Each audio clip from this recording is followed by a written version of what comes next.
So in the last video, we were talking about game objects, and we said that game objects are the base objects of everything that's going to be in the game itself. And game objects get their abilities customized by adding components to them. By default, every game object has a transform component, as we can see here with position, rotation, and scale, and we saw how we moved it. And we can add other kinds of components to it to affect the behavior, whether it's physics or actually being able to see it, to be drawn. For example, if we hit play right now, we'll see that when we run the game, nothing actually happens. Of course, we don't really have anything in the game, so we're not expecting anything to. But we don't even see that game object that we put in there. So how do we fix that? Well, let's go to Add Component, and then we're going to go down to Rendering, and then we're going to scroll down to Sprite Renderer. And now we have a Sprite Renderer. Now, Sprite Renderer, if we still look at it, we're going to notice that nothing is being drawn, and that's because the sprite says none right here. So I'm going to go ahead and click on this little tiny circle over here, and then I'm going to select this knob, this input field square. And then this will give me something just to be drawn. Now, we can use better sprites obviously later, but for now we're going to use this. Now, you might be wondering, what is a sprite and where does the term come from? Well, a sprite was actually kind of hardware that was used back in the day on arcade machines and older computers, and it was basically a kind of hardware that would let a small image be drawn onto the screen dynamically, and so it would sort of float over the background. And as sort of hardware advanced, we no longer had a need for this because we could just sort of draw from one part of the screen to another or one part of memory to another. And so we just now refer to anything that is a 2D image as a sprite. But you'll also hear other terms like texture is also used for it to represent a 2D image. Okay. The sprite component also has a couple of fields in it. So we have the sprite, which is the actual image that's going to be used. Then we have the color, and this is going to affect the tinting of the sprite.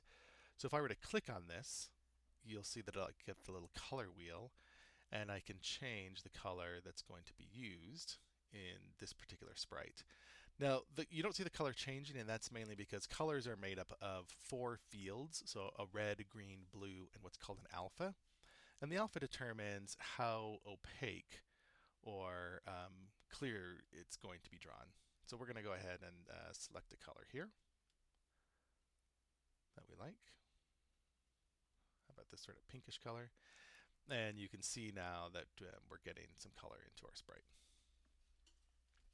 The flip mode allows us to flip the sprite itself. So if we had like a right-facing sprite for like a character and we wanted to draw it leftward facing, we could flip it along the y-axis, and then that would cause it to face in the other direction. If we had a sprite that we needed to flip upwards or downwards, then we would use the x-axis to flip it that way.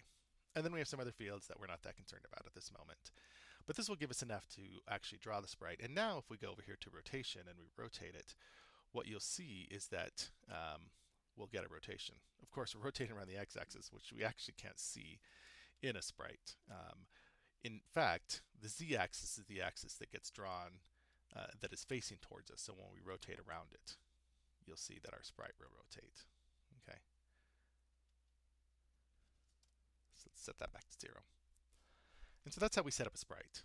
Now, this sprite color is kind of boring, so I'm going to go ahead and I conveniently have this planet. I'm going to grab and I'm going to drop into my lab here. Okay.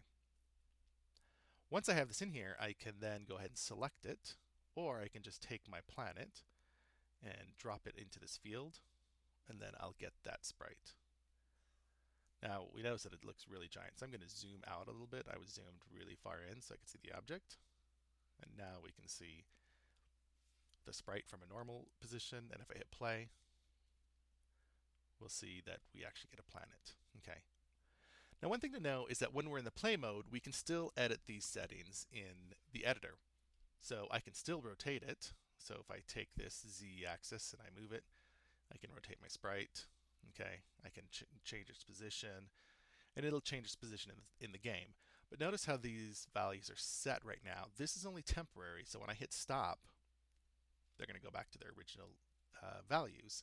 So you kind of want to be careful when you're setting it, making sure that your game is not in running mode so that you can be sure that you're not going to lose the values you just set.